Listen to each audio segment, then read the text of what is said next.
Messieurs, bonsoir et merci de nous rejoindre dans ce rendez-vous spécial de Vision.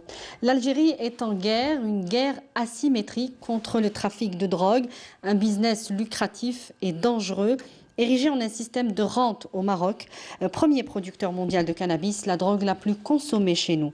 Rabat, qui au fil des ans a organisé la production du marché du kiff traité jusqu'en Europe, est aussi devenu une voie de transit clé pour les autres trafics tels que la cocaïne, l'héroïne et les drogues de synthèse. Chaque année, des quantités astronomiques de kiff traité se déversent chez nous. Plus de 1000 tonnes en 10 ans ont été saisies à travers tout le territoire. Ce soir, on vous dit comment le Maroc a choisi l'Algérie comme première cible dans son marché international de hashish, un trafic qui est d'ailleurs directement lié aux réseaux criminels et terroristes qui risquent de déstabiliser l'ensemble de la région. Pour en parler, je vous présente nos invités sans plus tarder. On reçoit ce soir M. Benhala Mohamed Abdou, directeur général de l'Office national de lutte contre la drogue et la toxicomanie. Bonsoir. Bonsoir. Le lieutenant-colonel Boumarah Yassine, chef de service de toxicologie à l'Institut de criminologie de la Gendarmerie nationale. Bonsoir. Bonsoir. Et Madame Abla Sherif, journaliste spécialisée au quotidien Le Soir d'Algérie. Bonsoir à vous, Madame. Bonsoir. Merci à vous tous d'avoir accepté notre invitation. Je vais commencer par vous, Abla Sherif, avec ce communiqué de l'ANP qui relance cette semaine le débat sur le hashish marocain et son déversement en quantité énorme, sa consommation aussi chez nous, avec des chiffres effarants.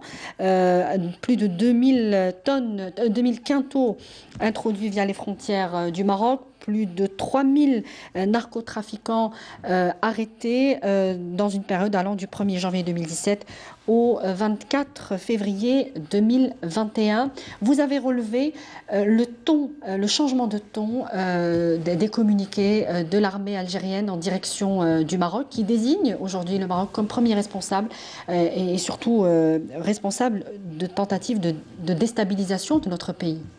Absolument. Premier point, oui, c'est un changement vraiment notable, c'est une révolution même, parce qu'on n'a jamais eu à droit à des communiqués où le Maroc se fait nommément citer et accusé directement de déstabiliser l'Algérie et le Sahel, c'est-à-dire que c'est le prolongement, ce n'est pas seulement. Alors, cette situation, ce déversement de drogue n'est pas nouveau, on le sait, tout le monde le sait. Qu'est-ce qui a changé justement, qui a induit ce changement de ton de l'ANP? C'est l'intensité, d'abord l'intensité, la cadence avec laquelle se déversent ces drogues, si je ne me trompe, est devenue très importante. Ses répercussions au niveau interne, Algérie et régional. Le Sahel, ça bouge, hein, c'est plein de groupes terroristes qui se nourrissent de cela, de ce trafic de drogue et même qui en absorbent eux-mêmes. Donc ce changement a été très bien, comment dire, accueilli. Nous, c'était pour la première fois, on assistait, pour la première fois, on ne trouvait pas les termes voisins de l'Ouest, Ouest, frontière Ouest, qui revenaient comme auparavant pour désigner l'auteur de ce crime, car c'en est un. Déverser de la drogue comme ça sur un pays, menacer toute une jeunesse et toute une région est un crime. Donc il y a un risque sanitaire important, évidemment, on va revenir. Absolument. Et là maintenant, comme je l'ai dit, on a enlevé les gants et on dit les choses directement, clairement, nommément, et c'est une très bonne chose. Monsieur Benhala, si vous deviez un petit peu décrire la situation et ce changement de ton des communiqués de l'ANP sur cette situation, hein, précisément. Sur cette situation précisément, l'ANP ne fait que répondre aux menaces qui planent sur l'Algérie. L'intensité du trafic de drogue a multiplié ces menaces sur la sécurité sanitaire, sur la stabilité du pays et sur le développement durable. Donc, et puis, le niveau aussi de ces menaces-là, on vous parlera certainement, le colonel Boumarah vous parlera de la multiplication de la production marocaine en matière de kiff et aussi... Qui est passé au stade industriel, on peut le dire. Oh, bien sûr, et de la concentration en THC. Pour faire face à ces menaces-là, vous êtes obligé de concentrer plus d'efforts, de mobiliser plus d'argent, plus de ressources humaines. C'est à la limite de l'usure. C'est une guerre de l'usure, est-ce que vous pourriez le qualifier comme ça? C'est-à-dire qu'on va fixer à notre pays une fonction, une mission, un objectif qui ne peut atteindre qu'en mobilisant énormément d'argent. Donc, par ces temps de, je vais dire, de dizaines peut-être, il est difficile de réunir ces moyens-là. D'autant qu'on sait que les narcotrafiquants s'adaptent en permanence aussi à toute... ils ne manquent pas de ressources, c'est ce qu'on peut dire. Ils ne manquent pas de ressources et ils sont innovants, ils innovent tout le temps. Nos services de sécurité essayent de s'adapter, de réagir, d'avoir une réactivité. Mais eux, ils innovent tout le temps. Vous n'avez qu'à voir... Le colonel Boumarah pourrait nous en dire un peu plus, puisqu'on parle aussi de l'adaptation par les forces de l'armée nationale populaire, à la fois des moyens techniques, des moyens logistiques et techniques pour débusquer ces narcotrafiquants. Comme je le disais, qui ne manquent pas de ressources, mais qui s'adaptent en permanence aux situations. Mais on n'arrive toujours pas à stopper ce déversement énorme des quantités de résine de hashish marocain. Exactement. Comment l'expliquer, M. Boumarah? Oui, comme vous le savez, l'armée nationale populaire ainsi que tous les services de sécurité travaillent ensemble afin d'éradiquer ce phénomène-là. Comme vous le savez, ils ne tarissent pas d'efforts afin de lutter efficacement et sans merci contre le trafic de drogue, contre le crime organisé en tout genre. Donc, à propos du hashish, justement, il faut savoir que le hashish marocain, ça fait maintenant une dizaine d'années qu'on a vu une évolution inquiétante du trafic de hashish au Maroc, du trafic de hashish marocain. On a constaté une évolution inquiétante de nombre de saisies ici en Algérie, qui a atteint le chiffre de 1000 tonnes, comme vous l'avez si bien dit. Alors, il y a trois phases, selon ce qu'a expliqué le commandement de la gendarmerie nationale. Il y a trois phases. Comment justement décrypter ces trois phases? Il y a eu des moments où il y a eu un pic, je crois, jusqu'en 2013, un pic de plus de 200 tonnes, si je ne me trompe pas. Et puis il y a eu et c'est là peut-être que les forces de l'ANP ont redoublé d'efforts pour stopper ce déversement.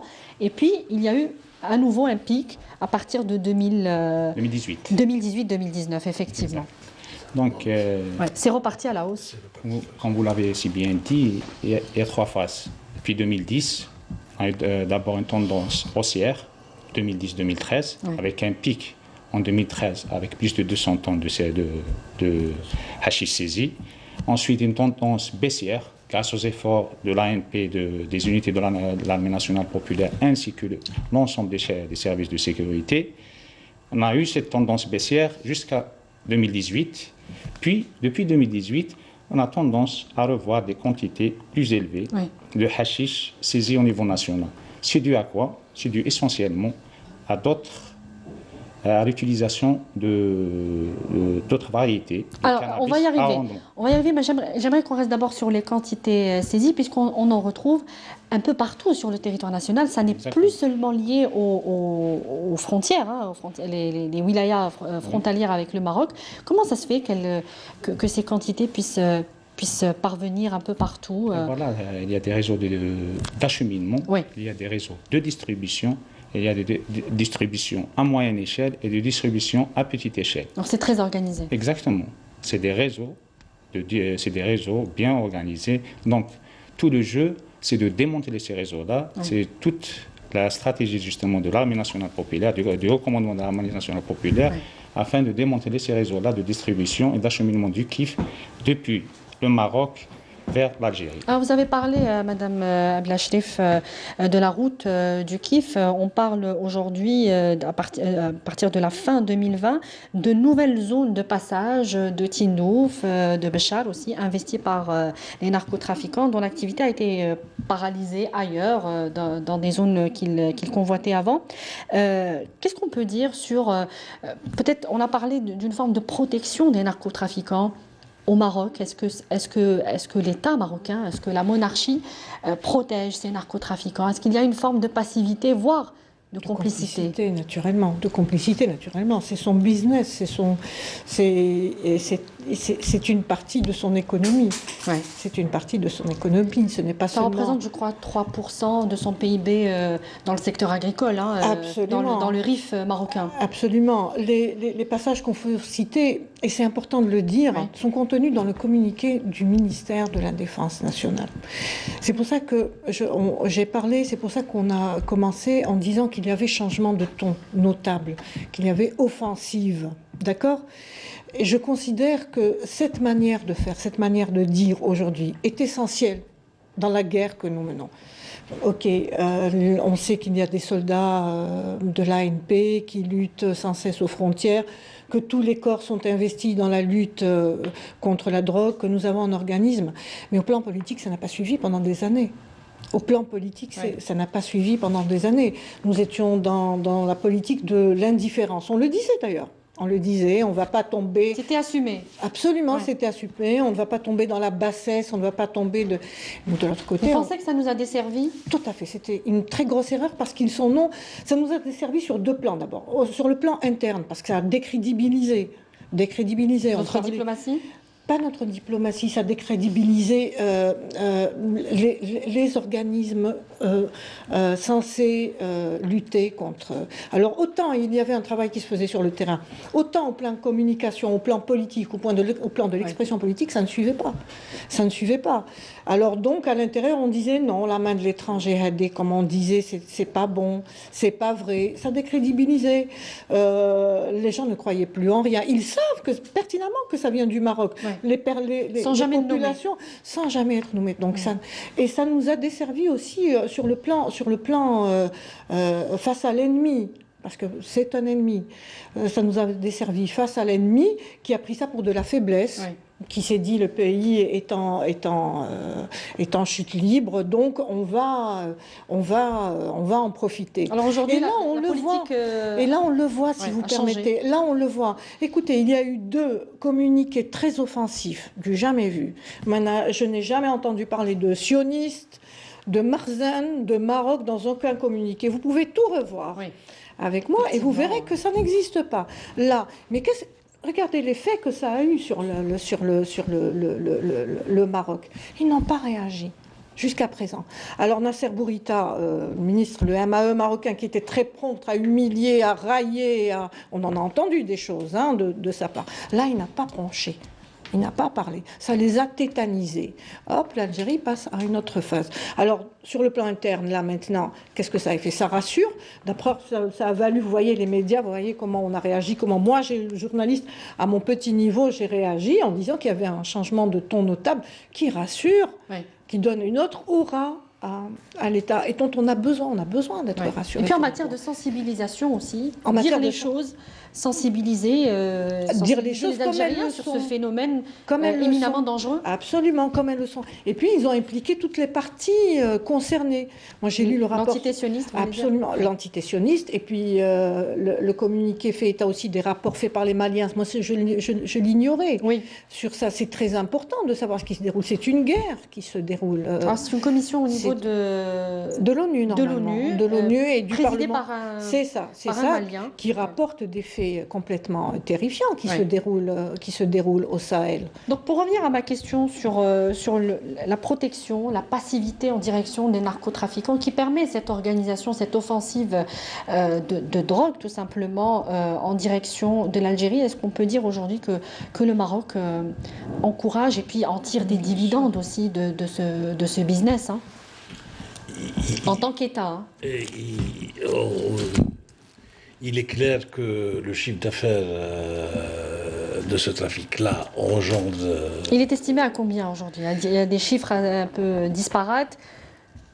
On parle de 23 millions de dollars, quelque chose comme ça. 23, non, je crois que ça dépasse largement 23 millions de dollars. Ça dépasse largement 23 millions de dollars. On parle de centaines de tonnes, là. Ça dépasse largement. Le chiffre d'affaires de ce trafic-là n'est pas de cet ordre-là, il est bien plus grand. Maintenant que cet argent-là, bien sûr, va irriguer toute une économie dans la région soit du Rif ou ailleurs, c'est certain qu'ils en tirent... Le Rif, il faut le préciser, qui est une région carrément séparatiste et qui a toujours contesté la monarchie et qui a été exclue du développement économique. Oui, et qui ne vit que de ça. Qui ne vit que de ça, la culture. En fait, c'est carrément une question de culture. Le hashish est culturel. Absolument. Dans le Rif marocain. Oui, il y a toute une histoire. Oui. Qui commence du temps des Turcs au protectorat français. C'est vrai, au XVe siècle. 15e siècle déjà. Oui. Mais quand est-ce qu'on peut définir une phase d'industrialisation? En fait, c'est tout récent, depuis... Là, quand les quantités atteignent... Ce n'est plus... on c'est plus des plantations. Le besoin du petit paysan. On distribue au monde entier. Ouais. C'est une plaque tournante. Le Maroc aujourd'hui est une plaque tournante des drogues. J'en parlais en début d'émission, des drogues de synthèse, des psychotropes. Oui, mais certains experts n'hésitent pas à le qualifier de hub, de dissémination de drogue. Du moins pour deux, c'est certain. On parlait du hashish et de la cocaïne. La cocaïne, j'en veux pour preuve ce que les médias marocains eux-mêmes publient sur les saisies, ce que publie la presse internationale aussi, sur les saisies de la cocaïne à destination du Maroc, et ça dépasse largement les capacités d'absorption du marché marocain. C'est destiné à être exporté, donc traité, puisque c'est de la cocaïne pure qui arrive, etc. On la traite et on la renvoie vers l'Europe. Donc le Maroc serait le laboratoire mondial un petit peu des drogues. Mondial. Peut-être pas, mais des laboratoires importants. Mais un des laboratoires les plus importants, au vu des quantités saisies. Je vais vous donner une idée. Les experts estiment que les quantités saisies constituent entre 20 et 25% de la quantité de marchandises qui circulent. C'est-à-dire, quand vous dites 1000 tonnes, c'est 4000 tonnes, c'est 3000 tonnes qui ont échappé à la saisie. Ouais. Sachant que la grosse partie de la production du hashish marocain atterrit en Espagne. C'est bien ça. L'Espagne est le pays visé en Europe. Oui, atterri en Espagne. L'Espagne est le pays qui saisit la plus grande quantité de hashish. Ouais. Mais l'accès maintenant au territoire espagnol est devenu très très difficile. Pour les Marocains, pour les trafiquants marocains. Ouais. Ils sont obligés de trouver d'autres itinéraires. Alors, quels sont aujourd'hui les itinéraires des narcotrafiquants? Ça passe par le Sahel. Justement, c'est d'ailleurs pour cela que l'AFP a souligné la déstabilisation du Sahel et de certains pays alliés du Maroc qui sont carrément liés à ce trafic de drogue et puis liés à d'autres réseaux criminels, terroristes. Est-ce que vous pourriez nous donner des détails là-dessus? Des détails qui sont tous contenus dans le... Quels sont les pays, par exemple, aujourd'hui? Il y a un certain nombre de pays africains qui permettent ce trafic, qui l'encouragent. Ils ont été cités, là je ne les ai pas en nom. Oui. Je ne les ai pas en mémoire. Mais globalement, ce sont tous des pays qui se rapprochent. Vous avez parlé d'un cartel international. J'allais intervenir, je n'ai pas osé interrompre, mais lorsqu'il décrivait la situation, l'image absolue, elle est claire et nette aujourd'hui. Le Maroc est un maillon de la chaîne du cartel de drogue internationale. C'est clair net, on ne va pas se voiler la face. Maintenant, si je me trompe, j'aimerais être corrigée. Mais moi, en tant que journaliste, observatrice, quand je vois tous ces chiffres se déverser, toutes ces explications données, c'est un maillon du cartel. Il joue son rôle. Il a un rôle à jouer bien défini dans une région donnée. Ouais. C'est la Colombie ailleurs, chez nous c'est le Maroc. Pour moi, il n'y a pas de différence. Voilà, sauf que... Vous pensez qu'on peut faire cette comparaison avec la Colombie qui est connue? C'est criminel. Moi, je n'arrête pas d'avoir ce mot. Ce qui est fait est criminel. On rend des enfants addicts, il y a des chiffres disponibles. On va en parler justement, on rend des jeunes du dopage, addicts. Du hashish marocain. Et on agit, on intensifie, ça c'est important, madame, on intensifie l'action de déverser ces drogues à un moment où l'Algérie est en changement, en plein changement. Alors, on intensifie ça à ce moment. il est important de souligner ce point en particulier. Vous pensez que les quantités saisies sont plus importantes maintenant, en cette période particulièrement que Honnêtement, je l'ignore parce que je n'ai pas fait de rapport, je n'ai pas fait de comparaison entre les chiffres qui ont été établis. Colonel Boumarah, Voilà, peut-être nous le confirmer. Est-ce qu'il y a eu plus de déversements Depuis 2018, incontestablement, on a plus de saisies. Voilà, c'est lié à la phase. Nous sommes en plein changement, Ouais. nous sommes en pleine évolution. Mutation politique. Mutation et on en profite. On en profite. Colonel Boumarah, c'est à vous que je vais poser cette question, puisqu'on sait qu'aujourd'hui qu'il y a deux types de hashish marocain qui arrivent chez nous. Le traditionnel, le kif dit de race locale du Rif, et celui dont le principe actif a été dopé, le THC, qui est passé de moins de 4-5% à plus de 20%. Est-ce qu'aujourd'hui ce hashish dopé est nettement plus dangereux, et de quelle manière? Oui, donc pour vous répondre, je préfère parler un petit peu du hashish, puisque c'est la drogue la plus populaire ici en Algérie, Oui. et au monde aussi. Donc le hashish, ça vient d'où? Ça vient du cannabis, de la plante du cannabis. Le cannabis, donc on extrait de la plante de cannabis trois types de drogues.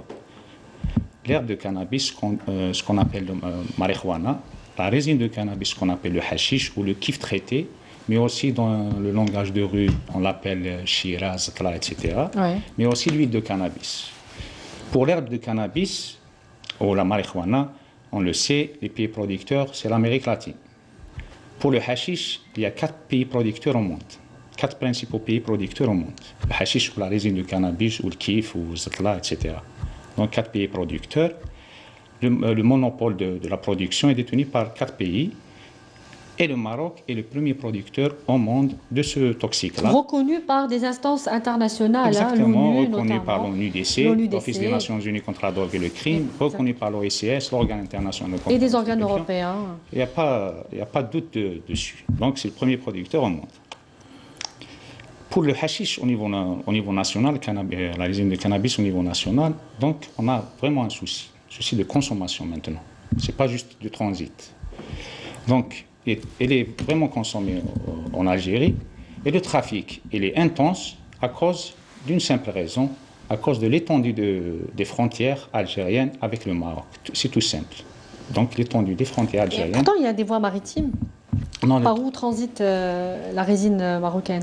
Essentiellement par voie terrestre. Essentiellement, voie évidemment, terrestre. par voie terrestre. Mais il y a des voies maritimes, bien sûr. Donc, une étude a été effectuée justement sur ça, une étude importante sur 10 années, 2010-2020, au niveau de la gendarmerie, du commandant de la gendarmerie nationale, et spécialement au niveau de son pôle technique et scientifique, représenté par l'Institut de Boucher, ou l'Institut national de criminalistique et de criminologie. Donc, cette étude consiste à quoi? Consiste à établir un état des lieux, justement, du hashish marocain et des transformations opérées dans l'industrie marocaine du hashish. Et ceci par l'exploitation des résultats scientifiques, purement scientifiques, des analyses effectuées sur 30 000 échantillons de hashish. 30 000, c'est beaucoup, c'est vraiment beaucoup. Ouais. 30 000 échantillons de hashish issus des différentes saisies de kif opérées durant la dernière décennie 2010-2020 par les différents services de sécurité. Donc, après l'analyse, les résultats des analyses, ils étaient combinés avec les résultats issus des rapports publiés par des organes internationaux et nationaux, y compris l'ONLCDT, l'Office national de lutte contre la drogue et la toxicomanie, mais aussi l'Observatoire français contre la drogue et la toxicomanie, à peu près c'est l'OFDT, à peu près l'équivalent de l'ONLCDT, et l'ONUDC, l'Office national des Nations Unies contre la drogue et le crime, et aussi l'OICS, l'Organe international de contrôle de stupéfiants. Je vais aller plus vite. Donc, les résultats, c'est quoi? Qu'est-ce qu'on a remarqué? On a remarqué, donc, depuis 2010, on a remarqué une nette amélioration, une nette augmentation dans la dose du principe actif qu'on retrouve dans le hashish 6, la dose ou le pourcentage en principe actif. Le principe actif dans le hashish, ça s'appelle le tétrahydrocannabinol, l'abréviation THC. C'est la substance responsable de l'effet psychoactif du hashish. C'est la substance addictive. C'est la substance addictive, exactement. Donc on a remarqué une nette évolution de ce taux-là 2010-2015, 5%. 2018, il y a eu une évolution du simple double. 2018, 10%. Ensuite, 2019-2020, plus de 20%. C'est énorme. On n'a jamais eu ces données-là. Alors, qu'est-ce que ça fait un hashish plus puissant, on imagine? Pas seulement. Pas seulement. Donc, je vais arriver à ça, justement. Donc, qu'est-ce qu'on a encore remarqué?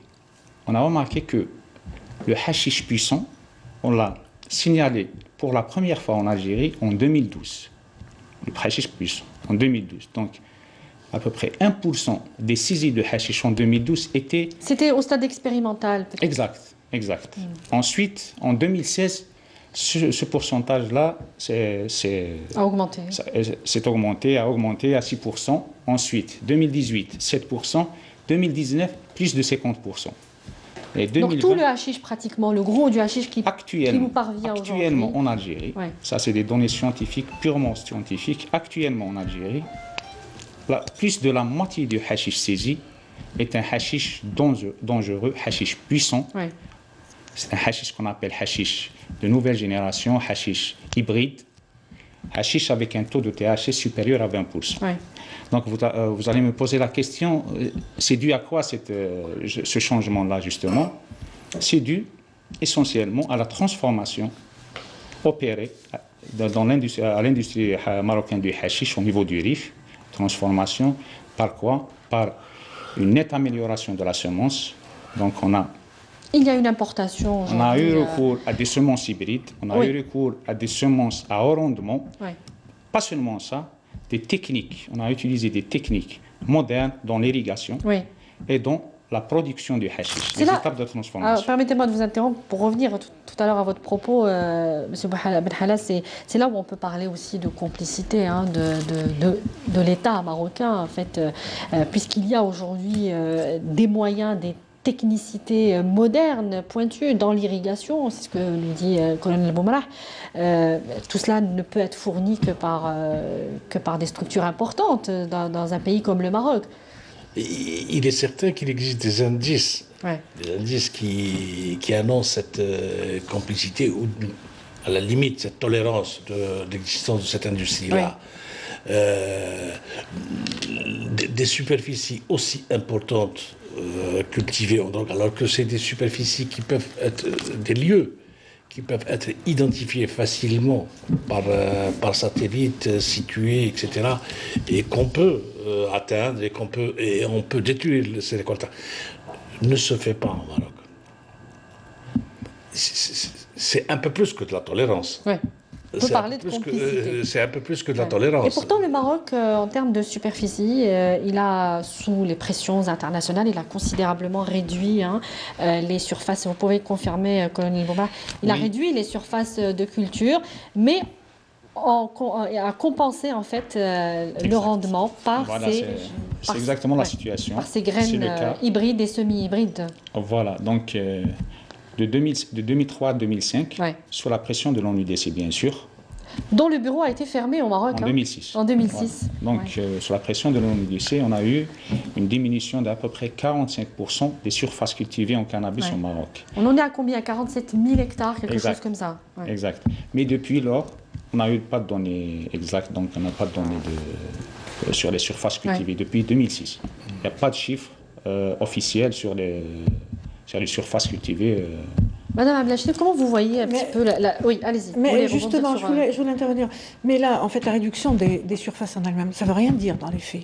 Parce que quand on se rattrape de l'autre côté, et puis la stratégie, elle est claire, c'est accélérer l'addiction pour déverser plus vite. Vous nous disiez tout à l'heure qu'auparavant, avec le hashish, un jeune pouvait mettre des années avant d'être addict. Là maintenant, ça doit se jouer en un temps beaucoup plus court. Donc, la stratégie est claire, c'est accélérer l'addiction pour pouvoir déverser vite et plus vite. C'est-à-dire que ce qu'on déversait auparavant, là, ça doit être doublé ou quintuplé. C'est vous qui avez les chiffres. Et ça part d'une stratégie, quand vous parlez de complicité. Mais c'est clair, tout ça c'est clair, tout ça c'est organisé. C'est organisé, c'est une stratégie. Exactement. On a diminué les surfaces, mais on a utilisé des semences à haut rendement. Donc, tout simplement, ça ne servait à rien de diminuer les surfaces. Absolument. Si on a compensé de l'autre côté. On a compensé de l'autre côté. Donc, les quantités fabriquées actuellement, fabriquées de hashish, sont à peu près les mêmes qu'il y a 20 ans. Donc, avec toute la diminution des surfaces cultivées. Pratiquement divisé par deux. Hein, voilà. Le souci, c'est quoi? Le souci, c'est ce nouveau hashish, justement. Le hashish moderne, le hashish hybride. C'est quoi son problème? Son problème, c'est qu'il représente un taux de THC très élevé. La substance psychoactive, elle est très dosée, très concentrée dans ce hashish-là. En parallèle, il y a une autre substance dans ce hashish-là qui faisait auparavant l'effet de... Elle contrecarre l'effet psychoactif du THC. Elle le contrecarre, ça s'appelle le CBD, le cannabidiol. Qui a été fortement réduit. Qui a été fortement réduit avec ce hashish moderne. Ouais. Donc on a un hashish hyper puissant avec aucune substance qui puisse l'affaiblir en fait. Voilà, donc la dépendance, elle est vraiment rapide. C'est pour cette raison-là que ce hashish-là ne peut pas être considéré comme une drogue douce. Ne peut pas être considéré comme auparavant. Alors, qu'est-ce qu'on peut dire aujourd'hui, M. Benhalla, qui, sur la commission, je crois, des Nations Unies, alors je vais retrouver mes notes, commission des Nations Unies qui a déclassé, commission des stupéfiants, voilà, qui a déclassé le cannabis comme étant une drogue, comme faisant partie des drogues dangereuses, mettant le Maroc sur la voie de la légalisation du cannabis à des fins thérapeutiques, entre guillemets. Qu'est-ce que cela nous dit aujourd'hui sur la situation actuelle ? Est-ce que cela va permettre au Maroc d'avoir les coups des franches et de développer ses cultures de cannabis tranquillement? Ou est-ce qu'il y aura finalement plus de contrôle? Je voudrais, avant juste... Allez-y, avant de répondre à ma question. Rebondir ce qu'avait dit le colonel Boumla. C'est qu'en fin de compte, on a assisté à une véritable modernisation de l'agriculture du hashish au Maroc. Voilà ce qui s'est passé, voilà ce qui s'est déroulé. On a modernisé cette culture-là. On a diminué les surfaces, mais la production est la même et la qualité est autre. Pour ce qui concerne la culture. Maintenant, concernant le déclassement du cannabis, le cannabis était inscrit au tableau 4 et il a été déclassé vers le tableau 1, suite à un vote qui s'est déroulé à la CND fin du mois de décembre, si mes souvenirs sont bons. Oui. C'est quoi? Ce n'est pas une légalisation, ce n'est pas une dépénalisation. C'est quoi? Il y a des tableaux, il y a 4 tableaux qui ont été fixés par la Convention unique de 61 et aussi le TT 71, où on liste des substances. Le tableau 4 étant le plus strict en matière de contrôle. Voilà. Le tableau 4 c'est là où on trouve l'héroïne, le cocaïne. Les drogues dangereuses. Drogue dure. Voilà, on appelle ça comme ça. On retrouve. Là, on l'a déclassé vers le tableau A, où il y a toujours des mesures de contrôle. Il y a des mesures, mais ce n'est pas les mêmes. Ça reste toujours un stupéfiant. Ça reste toujours un stupéfiant. Il y a toujours des mesures de contrôle. Ça ne reste pas les mêmes. Dans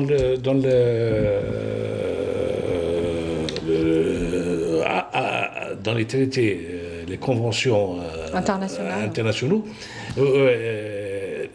vous pouvez, parce que c'est des obligations qui pèsent sur les États membres, vous pouvez être plus sévère dans vos mesures de contrôle, mais vous ne pouvez pas être moins sévère. C'est-à-dire c'est soumis à contrôle. C'est soumis à contrôle, ce n'est pas... Mais qu'est-ce qui a permis aujourd'hui ce contrôle? C'est pas grand-chose en fait. Qu'est-ce qu'on dit exactement? On dit que dans le tableau 4, il y a les substances. Pourquoi on a rassemblé ces substances-là? Parce qu'on dit qu'elles ont des effets nocifs, mais elles n'ont pas de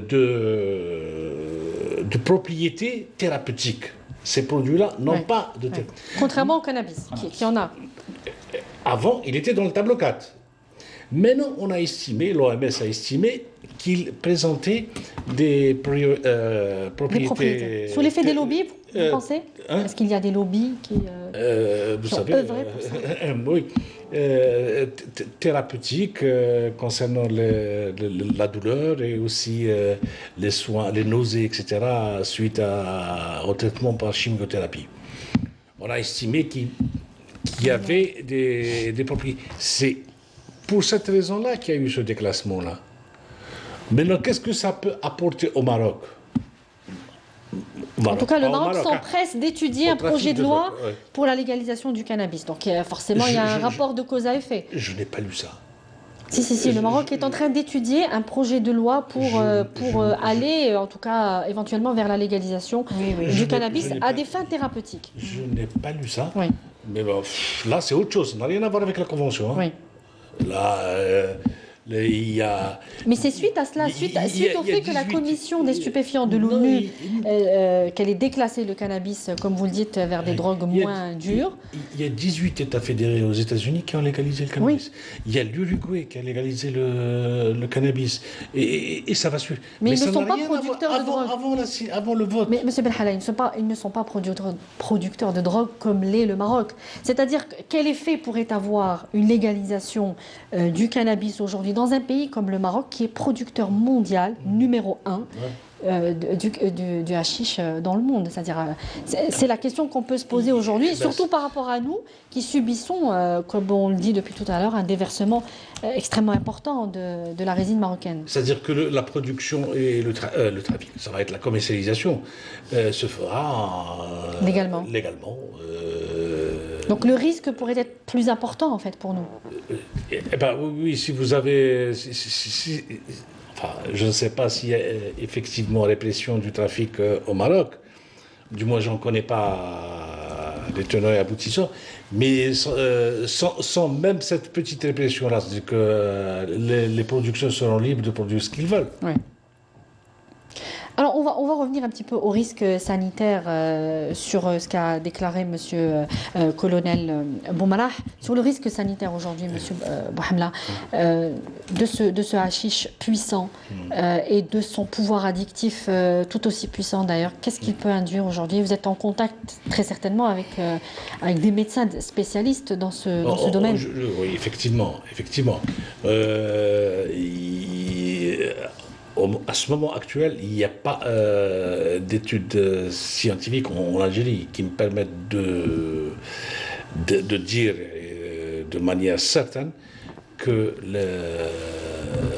la concentration en THC a des effets plus nocifs que le cannabis consommé les Algériens. C'est pas ce que dit Colonel Boumalah. Il dit que justement c'est avéré scientifiquement.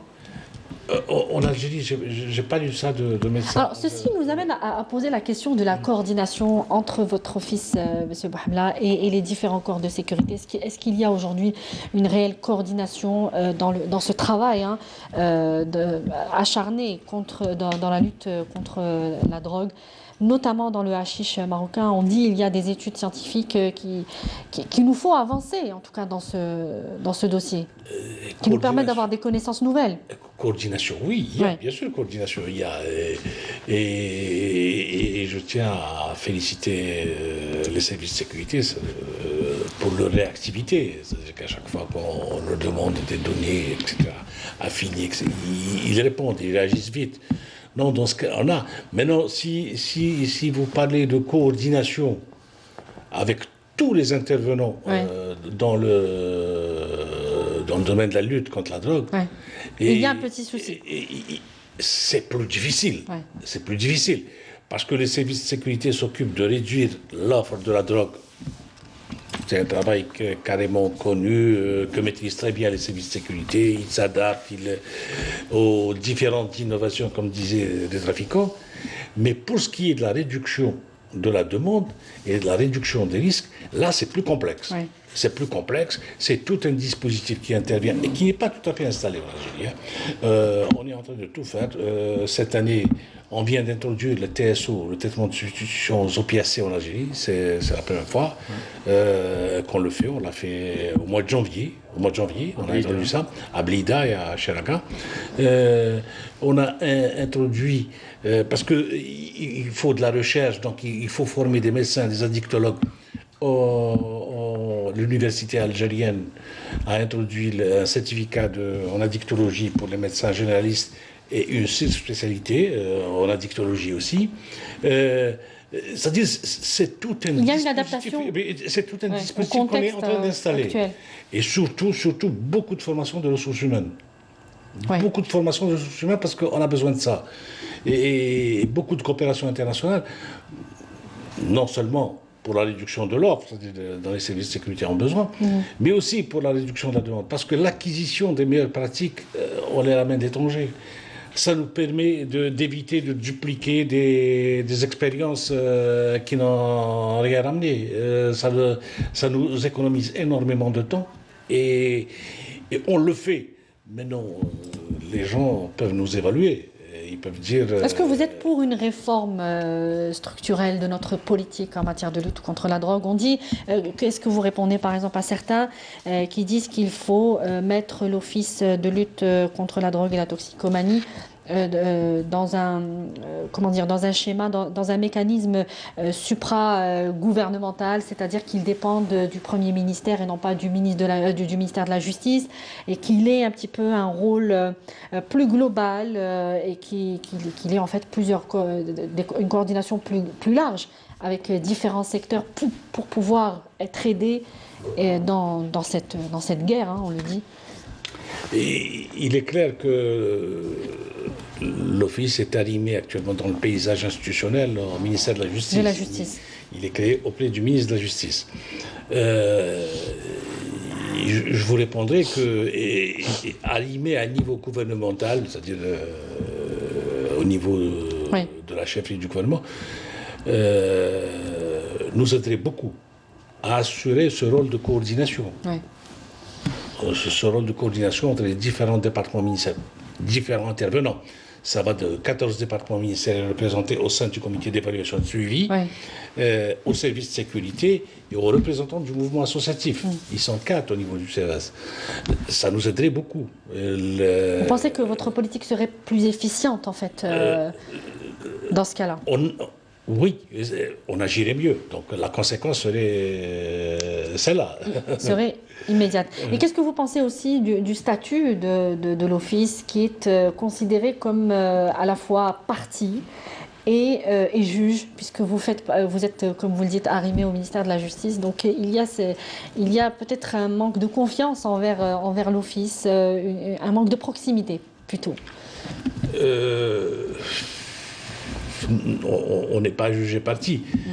Si votre question fait référence au fait que on est sous la tutelle du ministère de la Justice. Ouais. Il y a une méfiance parce que c'est la justice. La justice, c'est en général c'est. De la part de l'opinion publique. Oui, bien sûr.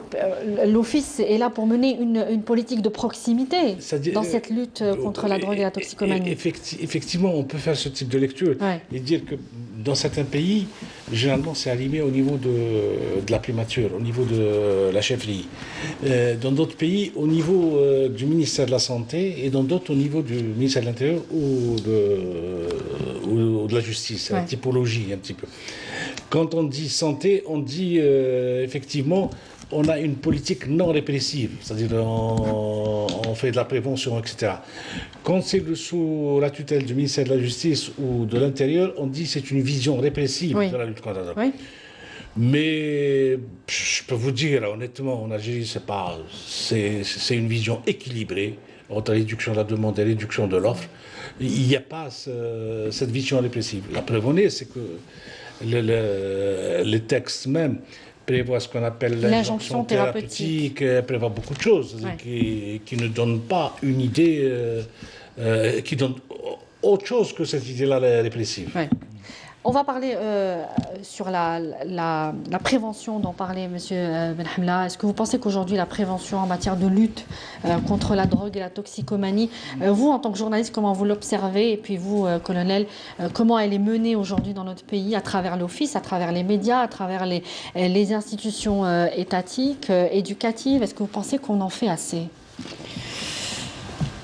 Notamment dans le contexte actuel, hein, avec une augmentation des saisies et une augmentation aussi de la consommation, puisque nous sommes passés de pays de transit à pays consommateurs de drogue. Ben, vous le dites vous-même, le fait qu'il y ait de telles nouvelles expressions, de tels nouveaux bilans détaillés, politisés, offensifs, veut dire que oui, on est en plein dans une lutte implacable contre ce phénomène, dans cette guerre. Parce que c'en est une. C'en est une, absolument. Ce qui manquait à tout ce qui se faisait jusque-là, c'était une expression réelle, une identification réelle du problème. Absolument, du problème, d'une identification réelle du danger. On y est. Je me pose la question en tant que journaliste de savoir si d'autres institutions vont suivre. Est-ce que vous l'avez observé? Non, pas du tout. Au contraire, non. Les autres institutions, qui sont à même de réagir à ce genre d'agression. Pour l'instant, je ne vois pas de nouvelles réactions. On en est toujours dans le même, dans les mêmes. Pas assez défensif, pas assez pertinent. On est dans l'indifférence. On est dans l'indifférence. Colonel, qu'est-ce que vous pouvez nous dire aussi sur l'adaptation? On l'a dit tout à l'heure, on en a parlé sur l'adaptation des moyens, des techniques, de logistique pour contrer ce phénomène, de la part notamment au niveau de la gendarmerie nationale, de l'ANP. Avant cela, je préfère rebondir un petit peu sur la dangerosité du hashish moderne. Je pense que c'est important. Je pense vraiment que c'est important. Ah, vous voulez revenir là-dessus? Oui. Très bien, allez-y. Donc, le hashish moderne, le hashish marocain moderne est dangereux. Pourquoi? On l'a déjà dit, à cause de concentration très élevée en principe actif et la diminution de l'effet inhibiteur du CBD. Donc, certes, la toxicité n'a pas été prouvée jusqu'à présent parce que c'est un phénomène qui est nouveau et ça prend beaucoup de temps pour étudier la toxicité d'une substance. Toutefois, la dépendance, elle est accrue et rapide. Ça, c'est publié à travers les journaux internationaux. Donc, il n'y a pas. C'est l'effet escompté d'ailleurs. Voilà, c'est l'effet escompté. Donc, il y a une dépendance, accrue et rapide. Donc, ce kiff-là, il est vraiment dangereux. Pour la prévention. Prévention et lutte, directement. Et lutte, voilà. Donc, côté prévention, on vient justement l'armée nationale populaire vient de diffuser un film documentaire sur le hashish marocain. Ça fait partie de la prévention. On en a parlé justement sur la dangerosité du hashish marocain nouvelle génération. Ensuite, on dispose de tout un arsenal technique au niveau de la gendarmerie pour lutter justement contre le trafic de kiff, à l'instar d'une base de données. On en a parlé justement. Oui, qui s'appelle ADIS, qui est un système conçu par des Algériens et qui vous permet d'avoir l'information en temps réel sur toutes les saisies faites à travers le territoire national. Exact. ADIS, ça veut dire Algerian Drugs Intelligence System. C'est un système conçu par des Algériens, par des cadres algériens. C'est une collaboration justement entre les cadres de la gendarmerie nationale, l'Institut national de criminalistique et de criminologie de la gendarmerie nationale, le centre de recherche de la gendarmerie nationale, mais aussi les cadres de l'école nationale militaire polytechnique et les ingénieurs de l'école nationale d'informatique, l'école supérieure d'informatique. Dites-moi rapidement ce que vous permet ce système aujourd'hui, de faire des recoupements par exemple entre les différentes affaires. Ça permet d'avoir tous les liens entre les saisies de hashish. C'est très efficace, vraiment très efficace. En un temps réel, on peut avoir tous les liens entre les affaires. Pour faire tomber des réseaux. Pour démonter les réseaux. C'est le but ultime justement de cette base de données. C'est une base qui est très riche. Elle dispose de toutes les saisies effectuées au niveau national, de toutes les saisies de hashish, de cocaïne, d'ecstasy et d'héroïne effectuées, opérées au niveau national depuis 2009 à nos jours. c'est une base qui est vraiment très très riche. Alors on en a parlé juste avant de commencer l'émission sur les moyens de pression sur le Maroc. Est-ce qu'on peut aujourd'hui, selon vous, mettre la pression au niveau international? Est-ce qu'il existe des mécanismes internationaux auprès desquels l'Algérie peut dénoncer ce que fait le Maroc aujourd'hui et obtenir des résultats? Monsieur Bahamla. Dénoncer ce que fait le Maroc, c'est certain. Je crois que même si on disait voisin de l'Ouest, tout le monde avait deviné qui c'était. On le cite, on en parle, on dénonce, on dit ce qui se passe. Et on dit ce que ça nous coûte aussi. Ça nous coûte beaucoup d'argent, ça aussi. Mais non, sur l'aboutissement à une décision quelconque, sur le plan international, je ne vois pas. Il n'en existe pas, en fait. Je ne vois pas. Je peux vous donner des exemples. Auprès de l'ONUDC, par exemple. Je peux vous donner des exemples de pays qui produisent, qui sont des centres internationaux de production de drogue, l'Afghanistan, la Colombie, le Brésil, maintenant. On ne peut rien faire. Contre l'État, on peut quelque chose. Mais contre les bandes criminelles, on n'y peut rien. Non, contre l'État, je parlais de l'État. Justement, contre l'État, on ne peut rien. Ouais. Contre les bandes criminelles, oui, un criminel est un criminel, qu'il soit marocain, colombien, afghan, est un criminel. Mais contre l'État, je ne vois pas comment... Et lorsque vous avez des trafiquants qui sont soutenus par l'État lui-même, vous avez peut-être parler d'actions politiques, diplomatiques. Est-ce que cela pourrait aider Hausser le ton peut aider, bien sûr. Hausser le ton et dire les choses. De quelle manière vous voyez cette pression politique, par exemple? Comme on le fait là maintenant. On ne peut arrêter. Mais on est seul. On est seul. Non, mais on est seul parce qu'on est directement concerné. Ouais. C'est le vis-à-vis concerné. La Libye est aussi touchée. Bon, la Libye est dans la situation que l'on connaît, mais la Tunisie aussi est atteinte par... Malheureusement, je n'ai pas les chiffres pour comparer ce qui se passe entre l'Algérie. Non, c'est certain que l'Algérie est directement. D'accord, mais moi, il est certain, il est clair et net que la passivité de toutes les décennies passées, de toutes les années passées, a en quelque sorte encouragé. Quand on a une faille, pourquoi je suis criminel, on a une faille, pourquoi ne pas m'y engouffrer? Et donc aujourd'hui, le changement de ton, de politique aussi, pourrait être dissuasif selon vous? C'est dissuasif, c'est connu. C'est dissuasif, c'est connu. Je vous ai dit, là maintenant, moi personnellement, on attend la réaction du Marocain. Ça va être quoi? Pour moins que rien, on se faisait attaquer de manière virulente. Alors, je voudrais revenir aussi sur un aspect qui a été détaillé dans le communiqué de l'ANP, c'est la déstabilisation de l'Algérie, mais aussi du Sahel. Ce sont des tentatives avérées aujourd'hui. Il y a ce rapport dont on a parlé tout à l'heure, un rapport adressé au président du Conseil de sécurité de l'ONU. Donc c'est carrément sur la table du Conseil de sécurité de l'ONU, quand je vous parlais de mécanismes internationaux. Donc par le coordinateur du groupe d'experts sur le Mali, qui s'appelle Albert Barum, et qui révèle le flux de stupéfiants le plus régulier, le plus stable en provenance du Maroc, qui transite par la Mauritanie, le Mali, puis le Niger, en Libye, et l'application des groupes armés dans la criminalité. Qu'est-ce qu'on peut dire aujourd'hui sur les tentatives de déstabiliser toute la région du Sahel, qui l'est déjà fortement? On ne peut redire qu'une seule chose, que c'est une action criminelle qui se mène, et que le fait de le dire clairement maintenant, c'est-à-dire je ne suis plus dupe, j'enlève mes gants pour le dire clairement, et enlever ses gants, ça veut dire être capable d'aller aussi de l'avant. Ça veut dire que je ne vais pas m'arrêter là.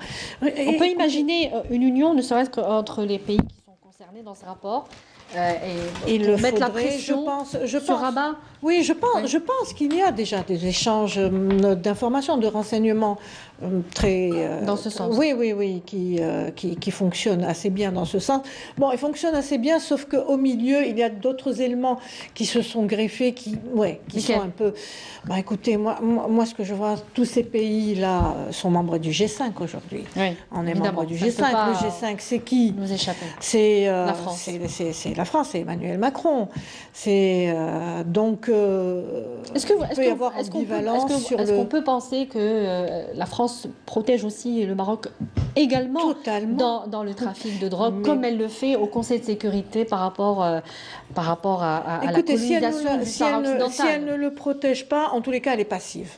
Si elle ne le protège pas, pour parler dans des grands mots sans savoir exactement de quoi il s'agit, si elle ne le protège pas, elle est dans une passivité très manifeste. Et en matière justement, il n'est pas, pas seulement, et cette passivité ne s'exerce pas seulement uniquement en matière de trafic de drogue et de tout ce qui se passe autour de tout ça au Sahel, mais il n'y a pas que ça, elle est passive aussi dans les remontées des migrants subsahariens vers Alger aussi. Et ça contribue, c'est lié, hein. Tout est lié, vous voyez, vous suivez l'actualité, vous savez, elle contribue. Quand on a des contingents de soldats français enrôlés dans l'opération Barkhane qui remontent vers chez nous, ils ne les voient pas passer ou quoi? Ils ne les voient pas? On ne voit pas, ils sont là-bas, ils sont faits pour ça. Il y a des contingents de soldats de 5 autres pays, membres du G5, qui sont enrôlés pareil, on ne les voit pas passer. On ne sait pas, on n'a pas entendu. Dans ce cas-là, qu'est-ce qu'on fait sur place et pourquoi cette force existe? À quoi elle sert là maintenant? À quoi sert-elle là maintenant? Donc il y a selon vous une opacité sur... grande passivité. Sur ce qui se passe au Sahel. Passivité, peut-être complicité.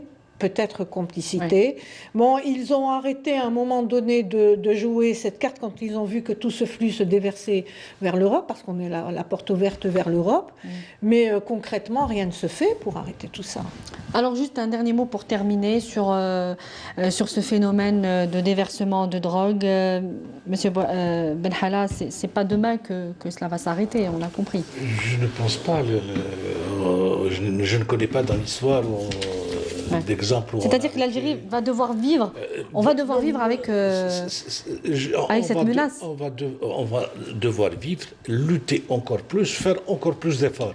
Et sur toute la chaîne, c'est-à-dire de la lutte contre le trafic de drogue et le commerce, jusqu'au traitement des addicts. C'est-à-dire tout ça va nous coûter plus. Oui. Si on avait besoin de 20 hôpitaux, on aura besoin de 30 ou de 40. Et si on avait besoin de 50 médecins, on va avoir besoin de 100 médecins. Ça va nous coûter très cher. Donc il va y avoir la mobilisation de plus de moyens et de ressources humaines. L'Algérie est obligée de le faire. Oui. C'est citoyen, elle est tenu de le faire. L'État est tenu de le faire. Oui. Et pour répondre, ça va nous coûter très cher. Colonel Boumelakh, pour terminer. Voilà, justement, c'est exactement ça. C'est au niveau de l'armée nationale populaire, c'est le mot d'ordre, lutte efficace, lutte sans merci contre les réseaux de trafic de drogue, pour une seule raison, protéger le concitoyen des méfaits de cette drogue-là, de ce toxique-là, et ainsi établir une stabilité au niveau national et au niveau de nos frontières. Lieutenant-colonel Boumelakh Yassine, je rappelle que vous êtes chef de service de toxicologie à l'Institut de criminologie de la Gendarmerie nationale. Merci d'avoir été parmi nous. Monsieur Benhalla Mohamed Abdou, vous êtes directeur général de l'Office national de lutte contre la drogue et la toxicomanie. Merci à vous également. Et puis merci à Madame Abla Cherif, journaliste spécialisée au quotidien Le Soir d'Algérie. Merci à vous d'avoir participé à ce débat. Merci à vous de l'avoir suivi. On se retrouve très prochainement sur Canal Algérie. Excellente suite des programmes. Bonsoir.